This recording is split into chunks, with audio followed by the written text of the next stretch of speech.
how to fix Play Store loading on any Android phone. Hello guys, so all what you have to do to fix this problem is very easy.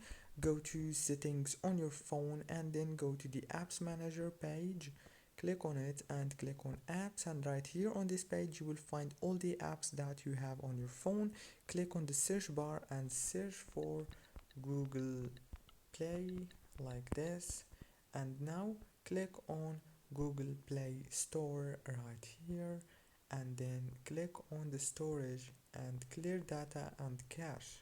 After you clear them, go back and click on force stop, and then go back again, but this time click on Google Play Services and make sure to click on the storage and click on clear cache right here, and then go back, and now the last step is reopen the Play Store, and now the problem must be solved. Don't forget to like, subscribe, and thank you so much for watching this video until the end. See you later.